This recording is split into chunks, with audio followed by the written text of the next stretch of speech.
Welcome dear students. Today we are starting the chapter 2 Acids, Bases and Salts.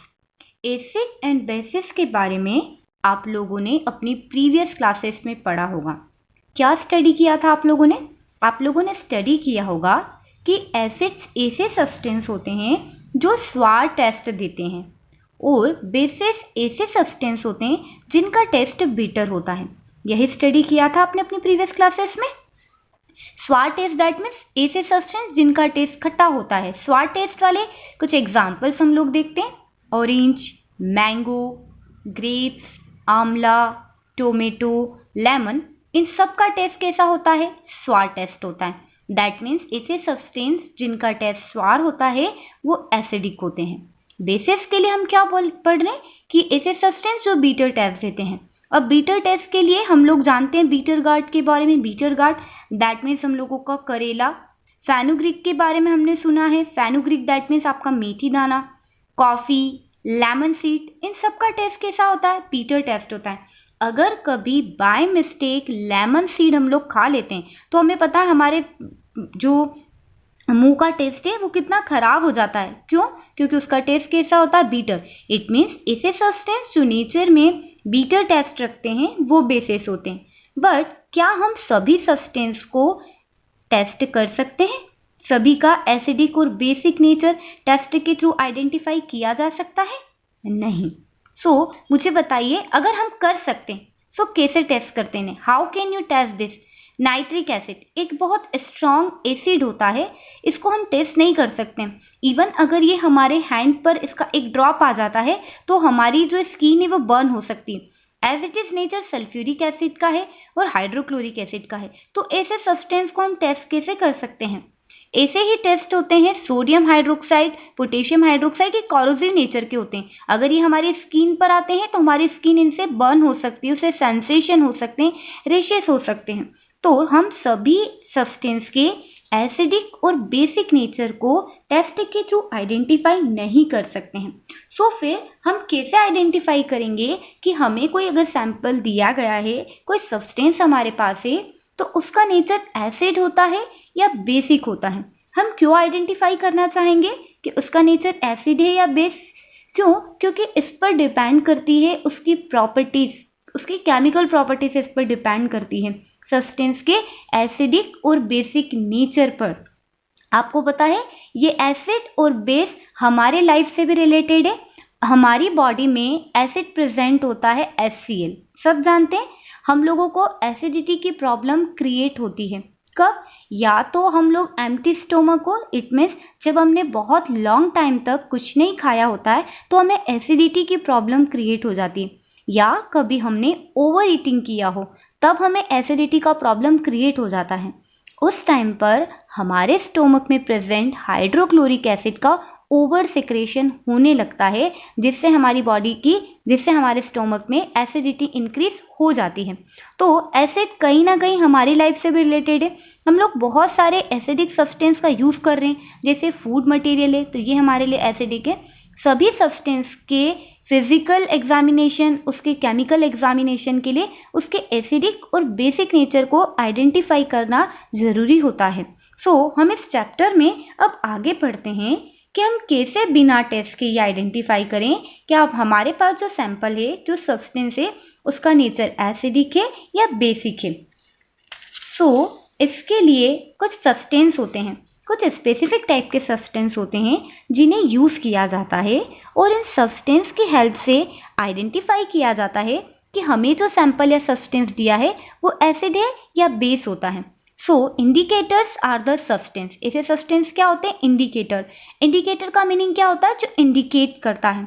जैसे हमारी गाड़ियों में indicator लगा होता है, हम इंडिकेटर देते हैं, उससे पता चलता है सामने वाले को कि हम किस डायरेक्शन में टर्न लेना चाहते हैं। इसी तरीके से ये इंडिकेटर जो केमिस्ट्री में हम यूज़ कर रहे हैं, एसिड और बेस के आइडेंटिफिकेशन के लिए यूज़ किए जाते हैं। इंडिकेटर हमें बताता है which substance is acidic in nature and which substance is basic in the nature. So indicators are the substance which are used to identify the acidic and basic nature of other substances. So indicator ऐसे substance है जो दूसरे substance के acidic या basic nature को identify करने के लिए यूज़ किए जाते हैं। तो हमें कैसे पता चलेगा कि इंडिकेटर किस तरीके से आइडेंटिफिकेशन देते हैं कि सब्सटेंस एसिडिक है नेचर में या बेसिक है? इंडिकेटर एसिड या बेस के साथ अपना कलर चेंज कर लेते हैं। एसिड के लिए वो एक डिफरेंट कलर देंगे, बेस के लिए वो एक डिफरेंट कलर देंगे, या फिर एसिड के लिए वो एक कैरेक्टरिस्टिक ऑर्डर देंगे और बेस के लिए दूसरे टाइप के किसी ऑर्डर को देंगे। ऑर्डर दैट मीन्स स्मेल, फ्रैग्नेंस, एक स्पेसिफिक फ्रैग्नेंस देंगे, एक स्पेसिफिक ऑर्डर मिलेगा। एसिड के साथ मिलने वाला फ्रैग्नेंस अलग होगा, ऑर्डर अलग होगा, और बेस के लिए वो ऑर्डर अलग होगा। या फिर कॉन्सेंट्रेशन में चेंज करते हैं, सब्सटेंस का कॉन्सेंट्रेशन इंडिकेटर के साथ में चेंज हो जाता है। हम लोगों को सिलेबस में इंडिकेटर 2 टाइप से पढ़ना है। ऐसा इंडिकेटर जो या तो कलर चेंज करेगा, या ऐसा इंडिकेटर जो ऑर्डर को चेंज करेगा। मैक्सिमम हमारा जो फोकस रहेगा वो कलर चेंज पर रहेगा। क्लियर? अभी हम लोग इंडिकेटर के टाइप स्टडी करने वाले हैं, और इंडिकेटर्स की ये टाइप भी किसी पर बेस्ड है, उसके कलर चेंज पर बेस्ड है।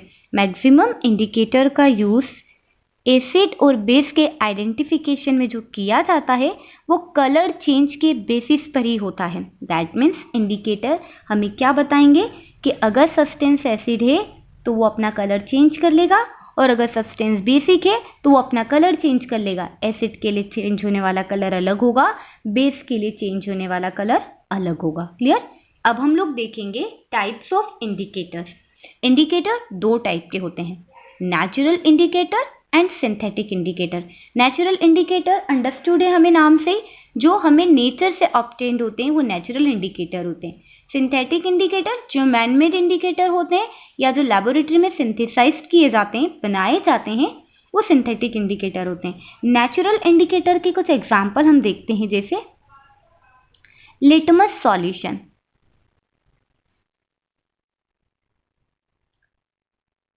टर्मेरिक, ये क्या है? हमारे नेचुरल इंडिकेटर है। लिटमस सॉल्यूशन क्या होता है? तो लिटमस सॉल्यूशन एक प्लांट से हमें ऑब्टेन्ड होता है। एक प्लांट होता है लाइकेन, जो कि थेलोफाइटा फैमिली को बिलोंग करता है। सो लाइकेन से हम लिटमस सॉल्यूशन को एक्सट्रैक्ट करते हैं। लिटमस सॉल्यूशन ओरिजिनल में पर्पल कलर का होता है। फिर इस लिटमस सॉल्यूशन से 2 टाइप के लिटमस पेपर बनाए जाते हैं। एक ब्लू लिटमस पेपर बनाया जाता है, एक रेड लिटमस पेपर बनाया जाता है। कुछ स्पेशल केमिकल के साथ में लिटमस सॉल्यूशन से एसिड और बेस को टेस्ट करने के लिए 2 पेपर जनरेट किए जाते हैं। लिटमस पेपर जो रहेंगे वो रेड लिटमस पेपर होंगे और ब्लू लिटमस पेपर होंगे। सो लिटमस सॉल्यूशन हमारा क्या होता है? Natural indicator. अभी ब्लू और रेड लिटमस पेपर के बारे में हम आगे डिस्कस कर रहे हैं। अब टर्मेरिक क्या है? टर्मेरिक के बारे में तो हम लोग जानते हैं, हल्दी, ये येलो कलर की होती है। इसका यूज़ भी क्या किस फॉर्म में किया जाता है? नेचुरल इंडिकेटर के फॉर्म में किया जाता है। अब सिंथेटिक इंडिकेटर क्या होते हैं? सिंथेटिक इंडिकेटर जो कि मैनमेड या लेबोरेटरी में सिंथेसाइज्ड इंडिकेटर है, जैसे फिनोफ्थलीन,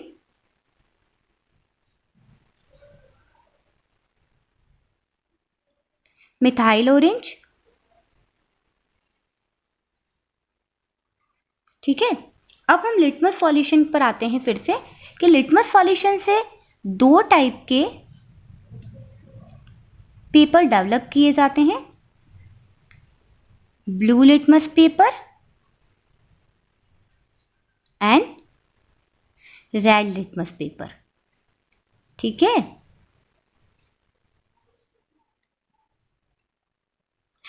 सपोज आपके पास में क्या है? एसिड है। एसिड किसी भी इंडिकेटर के साथ आपको कौन सा कलर देते हैं? रेड देते हैं। इस लिटमस की हम बात कर रहे हैं, वो लिटमस पेपर के साथ आपको कौन सा कलर देंगे? Litmus paper. Acid red colour देते हैं लिटमस पेपर को। आपको कौन सा लिटमस पेपर लेना होगा? क्योंकि हमें रेड कलर मिल रहा है। देखो 2 टाइप के लिटमस पेपर डेवलप होते हैं लिटमस सॉल्यूशन से, है ना? एक तो ब्लू लिटमस पेपर और एक रेड लिटमस पेपर। और आपका एसिड जो है वो लिटमस पेपर को रेड कलर देता है। तो अंडरस्टूड है हमें कौन सा लिटमस पेपर लेना होगा? क्यों? क्योंकि इंडिकेटर ने अपना कलर चेंज कर दिया है। इसके पहले जब उसने एसिड से रिएक्शन नहीं किया था तब उसका कलर डिफरेंट होगा। दैट मीन्स हमें क्या लेना है? Blue litmus paper. It means acid blue litmus paper को क्या देते हैं? Red colour. अब हमें ये याद रखना है क्योंकि हमारे लिए बहुत कंफ्यूजिंग होता है, हमें याद नहीं रह पाएगा कि एसिड लिटमस पेपर को कौन सा कलर देंगे। तो आप कैसे याद रखेंगे? एसिड का डी एंड रेड का डी, ये दोनों डी हमें क्या इंडिकेट करेंगे? एसिड रेड कलर देते हैं। किससे याद रखें आप? एसिड का डी और रेड का डी, जिससे आपको क्या याद रहेगा? एसिड हमेशा कौन सा कलर देते हैं? रेड कलर देते हैं। और अगर रेड कलर दे रहे हैं तो लिटमस पेपर कौन सा लेना है? ब्लू लिटमस पेपर लेना है। अब सपोज हमारे पास बेस है और बेस भी लिटमस पेपर को कलर देते हैं। बेस लिटमस पेपर को ब्लू कलर देते हैं। दैट मीन्स जब आप लिटमस पेपर को किसी बेस के साथ में डीप करोगे या किसी बेस से ट्रीट करोगे तो उसका कलर किस में चेंज हो जाएगा? लिटमस पेपर का ब्लू कलर में चेंज हो जाएगा। सो अगर लिटमस ब्लू हो गया है, अब आपके पास दो ही टाइप के लिटमस पेपर थे, रेड लिटमस पेपर और ब्लू लिटमस पेपर। सो लिटमस पेपर ब्लू में टर्न हो रहा है, इसलिए आपको कौन सा लिटमस पेपर लेना होगा? अंडरस्टूड है? हमारे लिए हमें रेड लिटमस पेपर लेना होगा। तो बेस रेड लिटमस पेपर के साथ में कौन सा कलर देते हैं? ब्लू कलर देते हैं। इट मीन्स जब हम रेड लिटमस पेपर को बेस के साथ में रिएक्ट करवाएंगे या हम रेड लिटमस पेपर को बेस में डीप करेंगे, मान लिया हमारा बेस लिक्विड है, बेस के सॉल्यूशन में डीप करेंगे तो आपके लिटमस पेपर का कलर रेड से किस में चेंज हो जाएगा? ब्लू। सो हमें याद रखना बहुत आसान है कि बेस कौन सा कलर देते हैं? B for base and B for blue. So base कौन सा कलर देते हैं? ब्लू कलर देते हैं। और ब्लू कलर देंगे इसलिए लिटमस पेपर क्या लेना होगा? रेड कलर का लेना होगा। एसिड क्या कलर देते हैं? रेड कलर देते हैं, इसलिए लिटमस पेपर क्या लेना होगा? ब्लू लेना होगा। So clear? Acid blue litmus paper को रेड कलर देते हैं और बेस रेड लिटमस पेपर को ब्लू कलर देते हैं। अब हम लोगों ने बात की थी टर्मेरिक की, है ना? सो टर्मेरिक किस कलर की होती है आपकी? टर्मेरिक होती है हमारी येलो कलर की। ओके, सो जब भी टर्मेरिक किससे रिएक्ट करती है? सपोज हमारा एसिड है, एसिड में हमने टर्मेरिक डाला तो आपको कोई चेंज नहीं मिलेगा। आपका टर्मेरिक जो येलो कलर का था वो येलो कलर का ही रहेगा। टर्मेरिक के कलर में कोई चेंज नहीं होता है। जब हम एसिड में टर्मेरिक को मिक्स करते हैं या एसिड को टर्मेरिक पर अप्लाई करते हैं तो टर्मेरिक का कलर चेंज नहीं होता है। पर एसिड की प्लेस पर अगर हम बेस ले लेते हैं और बेस और टर्मेरिक को मिक्स करते हैं या टर्मेरिक के ऊपर बेस को अप्लाई करते हैं तो उसका कलर कैसा हो जाता है? यहाँ पर वो किस कलर का हो जाता है? आपका रेड कलर का हो जाता है। किस कलर का हो जाता है? रेड कलर का हो जाता है। हम लोगों ने इसे देखा भी है। आप लोगों को याद है जब भी हम लोग कभी खाना खाते हैं और बाय चांस हमारा जो फूड है, करी है, उसका स्टेनिंग हो जाता है हमारे क्लॉथ पर, गलती से उस पर वो गिर गया खाना और हमारे जो क्लॉथ का कलर है वो येलो हो जाता है। जब उसे सोप से वॉश किया जाता है तो येलो उस स्पॉट जो होता है वो रेड कलर में कन्वर्ट हो जाता है। आप इसे घर पर एक्सपेरिमेंटली प्रूफ करके देख सकते हैं। आप एक क्लॉथ लीजिए वाइट कलर का और उस पर थोड़ा सा टर्मेरिक डालिए, थोड़ा सा उसको वेटेड कर लीजिए। आप देखेंगे उस पर येलो स्टेन बन जाएगा, येलो स्पॉट बन जाएगा आपके क्लॉथ पर। उसके बाद आप वहाँ पर सोप अप्लाई कीजिए उस येलो स्टेन पर। जब आप उस येलो स्पॉट या येलो स्टेन पर सोप अप्लाई करते हैं तो येलो स्पॉट रेड में कन्वर्ट हो जाता है। इट मीन्स आपका जो सोप होता है वो नेचर में कैसा होता है? बेसिक होता है, इसलिए वो किस कलर का हो जाता है? रेड कलर का। जब आप उस क्लॉथ को वॉश करेंगे तो वो फिर से किस में कन्वर्ट हो जाता है? येलो कलर में कन्वर्ट हो जाता है। Red colour disappear. It means जब वहाँ से सोप पार्टिकल चले जाएंगे तो फिर से अपने ओरिजिनल कलर में आ जाएगा। तो अगर हमें अपने घर पर आइडेंटिफाई करना है कि कोई सब्सटेंस एसिडिक है नेचर में या बेसिक है तो हम किससे कर सकते हैं? टर्मेरिक से कर सकते हैं। एसिड टर्मेरिक के लिए कोई चेंज नहीं देता है, yellow colour as it is yellow रहेगा और बेस टर्मेरिक के साथ में कैसा कलर देंगे? आपको रेड कलर देंगे। क्लियर है हमारे लिए? सो हम लोगों ने अभी नेचुरल इंडिकेटर डिस्कस किए हैं। अब हम लोग बात करते हैं सिंथेटिक इंडिकेटर की। फेनोल्फ्थालीन और मिथाइल ऑरेंज की बात करते हैं। सो अभी हम यहाँ पर फिनोल्फ्थलीन के बारे में लिखते हैं। एसिड हमने लिया और यहाँ बेस हमने लिया, ठीक है। ये 2 लाइन में भी आप लोगों के लिए छोड़ रही हूँ, ये भी छोड़ देते हैं हम लोग, ये भी छोड़ रहे हैं। अब मैं कुछ लाइंस यहाँ लिख देती हूँ। एसिड बेस, ठीक है। और एक मैं यहाँ लिख देती हूँ एसिड एंड बेस। ये इतने टाइम क्यों लिखा है मैंने? चलिए एक बार फिर से हम देख लेते हैं, सबको एक साथ देखना हो जाएगा। ब्लू लिटमस और यहाँ पे क्या लिख दें हम? Red litmus paper. इतना हम लोग पढ़ चुके हैं ना।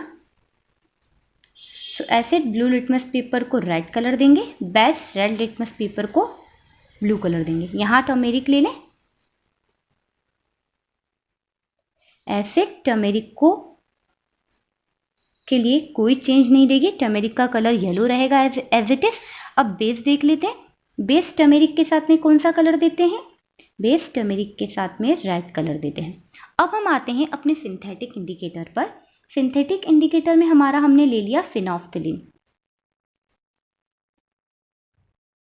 हम एसिड से भी रिएक्ट करवाएंगे उसे और बेस से भी उसकी रिएक्शन देखेंगे। जब एसिड में फिनोल्फ्थलीन मिक्स किया जाता है, फिनोल्फ्थलीन को एसिड से मिक्स किया जाता है, तो फिनोल्फ्थलीन के कलर में कोई चेंज नहीं आता है। फिनोल्फ्थलीन जो होता है एक ट्रांसपेरेंट सॉल्यूशन होता है। फिनोल्फ्थलीन एक ट्रांसपेरेंट सॉल्यूशन होता है और उसका कलर एसिड के साथ में बिल्कुल भी चेंज नहीं होता है। क्लियर? पर अगर उसी फिनोल्फ्थलीन और बेस को हम आपस में मिक्स करते हैं तो फिनोल्फ्थलीन जो कि कलरलेस होता है उसका कलर किस में कन्वर्ट हो जाता है? पिंक कलर में कन्वर्ट हो जाता है। हम फिनोल्फ्थलीन को जब एसिड के साथ मिक्स करते हैं तो कोई कलर चेंज नहीं होता है, पर उसी फिनोल्फ्थलीन को अगर हम बेस के साथ में मिक्स करते हैं तो किस में कन्वर्ट हो जाता है? पिंक कलर में कन्वर्ट हो जाता है। अब लास्ट देखते हैं हम लोग मिथाइल ऑरेंज। हमारा सेकेंड सिंथेटिक इंडिकेटर है मिथाइल ऑरेंज। अब हम इसे एसिड के साथ भी मिक्स करेंगे और इसे हम बेस के साथ भी मिक्स करेंगे। एसिड के साथ मिथाइल ऑरेंज हमें रेड कलर देते हैं। क्या मिलता है एसिड के साथ? हमें मिथाइल ऑरेंज का रेड कलर मिलता है। और बेस मिथाइल ऑरेंज के साथ में आपको क्या देंगे?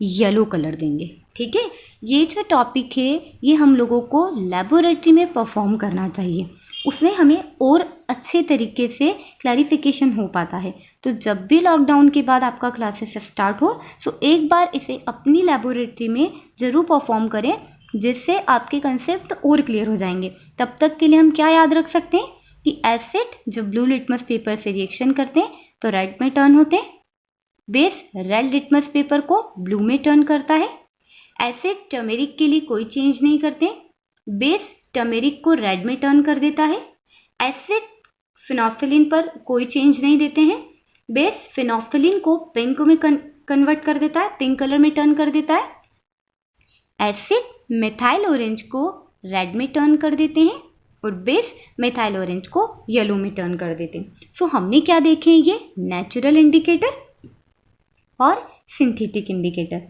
नेचुरल इंडिकेटर इसके अलावा भी कुछ होते हैं, जैसे हाइड्रेंजिया एक प्लांट होता है, उसके फ्लावर, हाइड्रेंजिया के जो फ्लावर होते हैं वो नेचुरल इंडिकेटर के फॉर्म में यूज़ किए जाते हैं।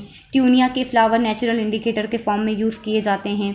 जेरेमियम के फ्लावर नेचुरल इंडिकेटर के फॉर्म में यूज़ किए जाते हैं, पर उसके बारे में हमें ज़्यादा नहीं पढ़ना है। हमारे सिलेबस में जो हाईलाइटेड पॉइंट थे या जो इम्पॉर्टेंट पॉइंट थे वो हम लोगों ने यहाँ पर डिस्कस कर लिए। Blue litmus paper, red litmus paper, turmeric, phenolphthalein and methyl orange.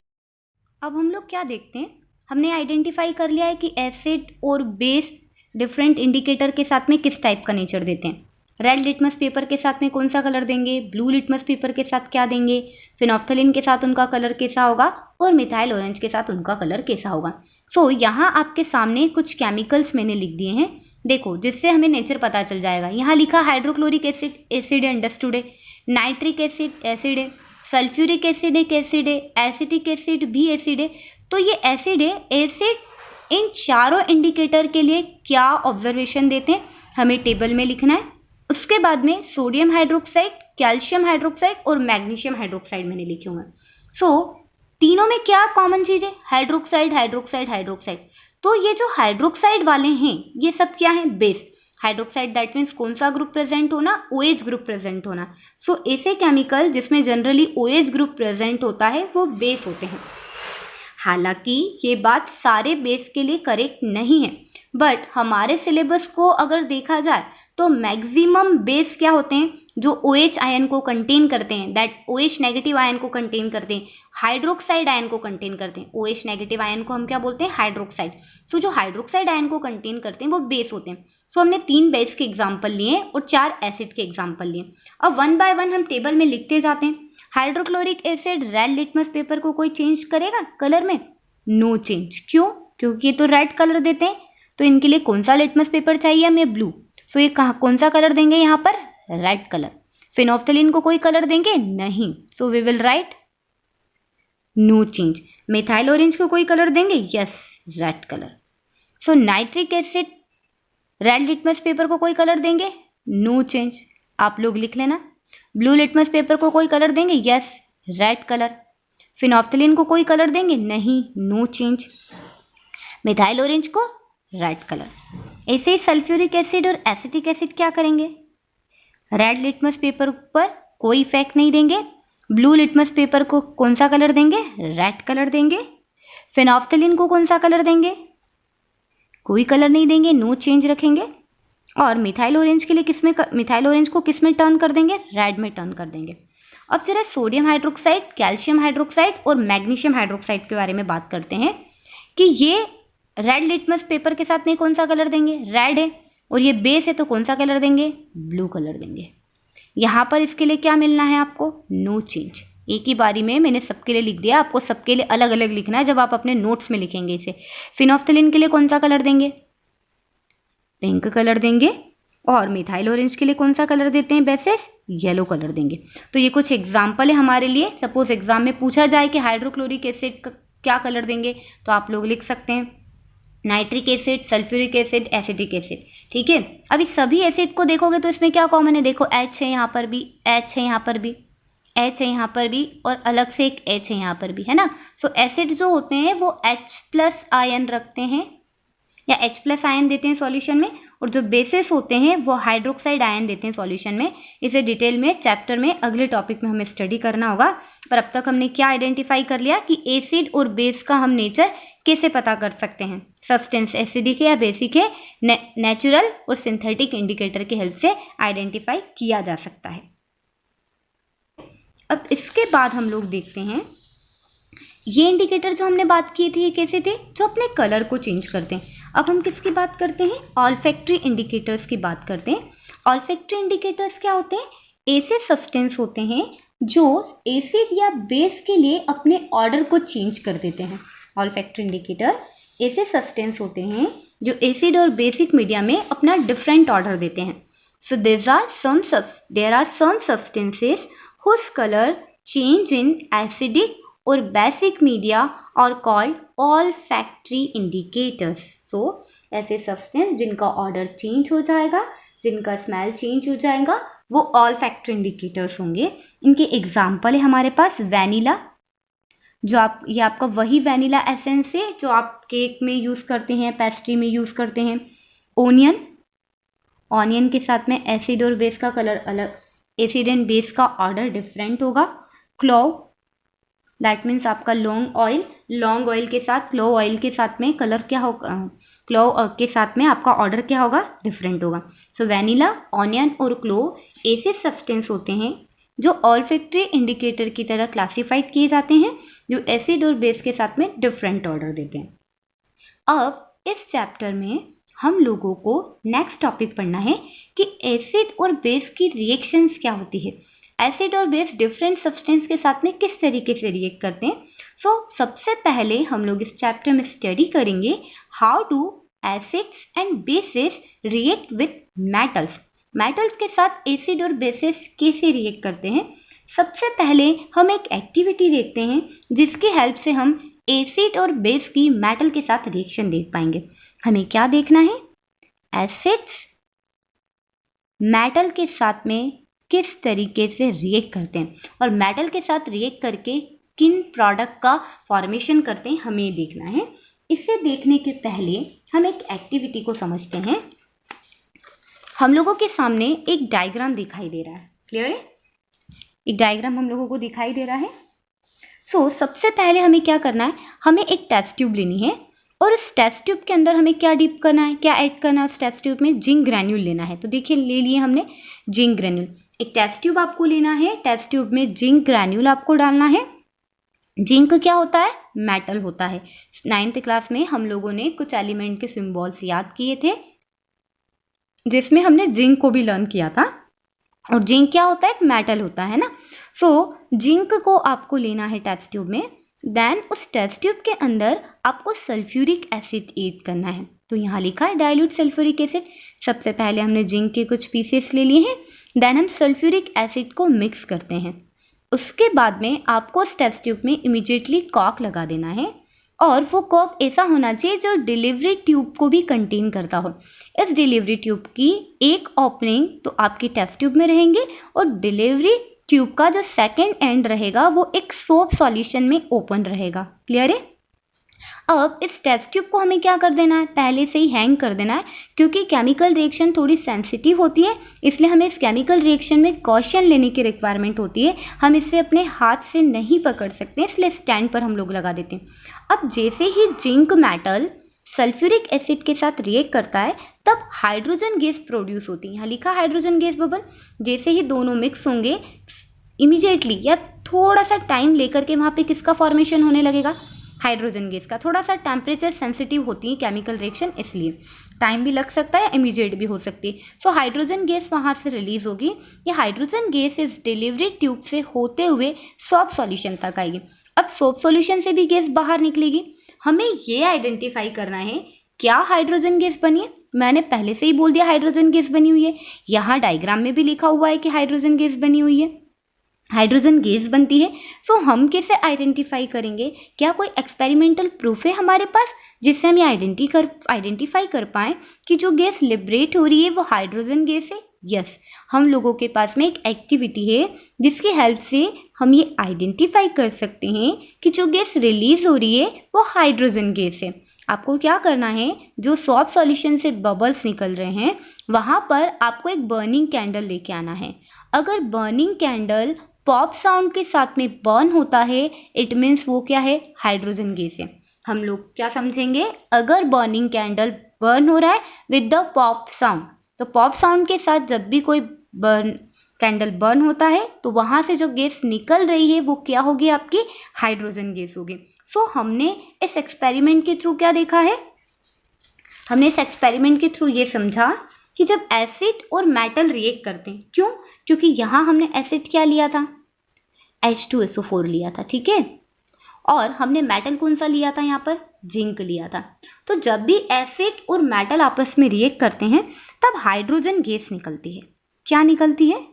Hydrogen gas. इतना तो प्रूफ कर दिया हमने। अब ये हाइड्रोजन गैस निकली है, इट मीन्स एसिड और मेटल ने रिएक्ट किया होगा आपस में।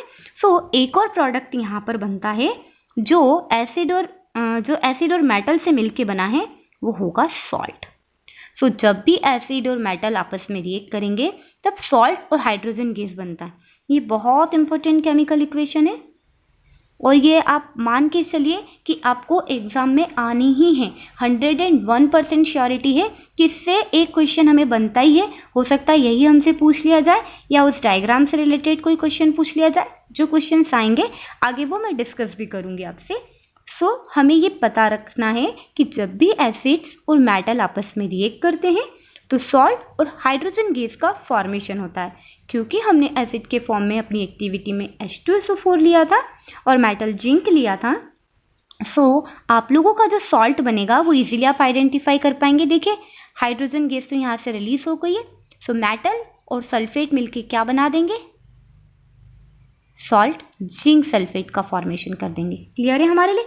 तो आपका जो सॉलिड मेटल था आपका जो H2SO4 था जो कि आपके लिए लिक्विड था या एक्वस था, वो एक्वस जिंक सल्फेट बना देता है और हाइड्रोजन गैस बना देता है। अच्छा, एक और चीज़ आप आज यहाँ याद रख लें, हम लोग चाहें तो हाइड्रोजन गैस का सिंबल ऐसे लिख सकते हैं H2 गैस, या आप इसे ऐसे भी इंडिकेट कर सकते हैं। अगर हम इस तरीके से एरो इंडिकेट करते हैं जो कि अबोव साइड पर होता है, अपर साइड पर पॉइंटेड होता है, अपवर्ड पॉइंटेड होता है, तो इसका मीनिंग ये होता है कि जो सब्सटेंस बन रहा है वो गैस के फॉर्म में है। ठीक है, प्रोडक्ट में अगर कोई सब्सटेंस है तो वो गैस फिजिकल स्टेट में है, वो इंडिकेट करता है। तो आप H2 ऐसे भी लिख सकते हैं और आप H2 गैस ऐसे भी लिख सकते हैं। अब ये तो हमने रिएक्शन देखी एसिड की मेटल के साथ में। अब हमारे यहाँ पे एक एग्जांपल है, सपोज हमारे यहाँ पर कॉपर पॉट होते हैं घर पर, है ना। अब कॉपर पॉट भी होते हैं हमारे यहाँ, ब्रॉस के पॉट भी होते हैं। ब्रॉस दैट मीन्स आपका ब्रॉस हो जाएगा आपका पीतल। ठीक है, पीतल हम लोगों के यहाँ पे पीतल की यूटेंसिल होते हैं ना, उसको ब्रॉस यूटेंसिल होते हैं। दैट मीन्स ब्रॉस को ही हम क्या बोलते हैं, पीतल बोलते हैं। सो हमारे यहाँ पे घर पे ब्रॉस के बहुत सारे यूटेंसिल होंगे और कॉपर के यूटेंसिल भी हमारे यहाँ पर होते हैं। कॉपर पॉट, जैसे कॉपर का और भी कोई मटेरियल आपके यहाँ पर होगा, और भी कोई यूटेंसिल हो सकता है, तो कॉपर और ब्रॉस यूटेंसिल हम लोग अपने घर पर यूज़ करते हैं। कॉपर और ब्रॉस के अंदर कभी भी हम कर्ड नहीं लेते हैं, कभी भी कर्ड को नहीं रखा जाता है। कर्ड क्या है, स्वार टेस्ट देता है, खट्टा होता है ना। कैसा टेस्ट होता है कर्ड का, स्वार टेस्ट होता है। दैट मीन्स वो नेचर में कैसा होता है, एसिडिक होता है। और आपके कॉपर और ब्रॉस जो यूटेंसिल है ये कैसे होते हैं, कॉपर और ब्रॉस नेचर में मेटल होते हैं। हम कभी भी कर्ड को कॉपर या ब्रॉस वेसल्स में, कॉपर या ब्रॉस यूटेंसिल में नहीं रखते हैं। क्यों, क्योंकि कर्ड जो कि एसिड है वो मेटल के साथ रिएक्ट करके सॉल्ट बनाता है। और सॉल्ट कैसे होते हैं, वहाँ पर जो सॉल्ट बनते हैं वो पॉइजनस होते हैं। कैसे होते हैं, हमारे लिए पॉइजनस होते हैं। सो हम कभी भी कर्ड को कॉपर या ब्रॉस वेसल में या पॉट में नहीं रखेंगे, क्योंकि कर्ड इन दोनों के साथ रिएक्ट करता है और रिएक्ट करके सॉल्ट का फॉर्मेशन करता है। वो सॉल्ट नेचर में पॉइजनस होता है, जिससे वो फूड मटेरियल कर्ड होता है वो हमारे लिए खाने के लायक नहीं रहता है, because it convert into a salt, poison. Okay, so कभी भी कर्ड को किस में स्टोर करके नहीं रखा जा सकता है, कॉपर और ब्रोस में। आप मेटल की थिंग्स में उसको स्टोर करके नहीं रख सकते हैं। ऐसा एक क्वेश्चन हमें एग्जाम में पूछा जाता है। सो एसिड जब भी मेटल से रिएक्ट करेंगे तो सॉल्ट और हाइड्रोजन गैस बनाते हैं। ये हमेशा सभी एसिड और सभी मेटल के लिए फिक्स रहेगा। सिर्फ कुछ ही नोबल मेटल ऐसे होते हैं जो एसिड से रिएक्शन नहीं कर सकते। इसके बारे में हमें चैप्टर 3 में पढ़ना है, जो है हमारा मेटल एंड नॉन मेटल। ठीक है, so all acids react with the metal to form salt and hydrogen gas. इसका एग्जाम्पल भी देख लिया। इसके लिए हम एक और एग्जाम्पल देख सकते हैं। सपोज हम अपना एसिड चेंज कर देते हैं HCl और हम लोग उसे जिंक के साथ ट्रीट करेंगे तो क्या होगा। देखो, हाइड्रोजन गैस तो बनना ही है, सॉल्ट प्लस हाइड्रोजन है हमारे टर्म के अकॉर्डिंग। सो यहाँ 1 हाइड्रोजन है, यहाँ पर 1 हाइड्रोजन है और यहाँ 2 हाइड्रोजन है। सो आपको 2 भी लिखना ही होगा 2 हाइड्रोजन करने के लिए। अब सॉल्ट क्या बन रहा है, तो देखो Zn और यहाँ से बचा हुआ Cl2, ZnCl2 आपका क्या बन जाएगा, सॉल्ट बन जाएगा। ऐसे ही क्योंकि हमारा टॉपिक है how do acids and bases react with metals, so acids तो कंप्लीट हो गए, अब हमें बेसिस देखना है। बेसिस मेटल के साथ रिएक्ट करके क्या देते हैं, तो बेस भी मेटल के साथ रिएक्ट करके सॉल्ट एंड हाइड्रोजन गैस देते हैं। तो क्या सभी बेस और सभी मेटल आपस में रिएक्ट करेंगे, नो, ओनली सम मेटल, सिर्फ कुछ ही मेटल्स ऐसे होते हैं जो बेस के साथ रिएक्शन करके सॉल्ट और हाइड्रोजन गैस देते हैं। अब हम लोग एक एग्जाम्पल देखते हैं। अब बेसिस के लिए हम लोग क्या ले लेते हैं, सोडियम हाइड्रोक्साइड ले लेते हैं बेसिस के लिए, यही हमारे सिलेबस में भी दिया हुआ है। और मेटल के लिए हम वापस से क्या ले लेते हैं, फिर से हम लोग जिंक ले लेते हैं। सो जिंक और सोडियम हाइड्रोक्साइड आपस में रिएक्ट करेंगे, यहाँ पर बनेगा आपका salt Na2 ZnO2 plus H2। अब हाइड्रोजन गैस का फॉर्मेशन हो रहा है, 2 हाइड्रोजन चाहिए, तो आपको सोडियम हाइड्रोक्साइड अप्रोक्सीमेट 2 तो लेना ही होंगे। और उसके बाद में आपका ये जो कंपाउंड बना ये क्या होता है, दिस इज सोडियम जिंकेट। ठीक है, सो हम लोगों ने आज क्या स्टडी किया, बेसिस और मेटल रिएक्शन करके सॉल्ट और हाइड्रोजन गैस बनाते हैं, एसिड और मेटल रिएक्शन करके सॉल्ट एंड हाइड्रोजन गैस बनाते हैं। क्लियर? सो आज का टॉपिक हम लोगों का कंप्लीट हो जाता है। अब हम लोग नेक्स्ट क्लास में मिलेंगे नए टॉपिक के साथ।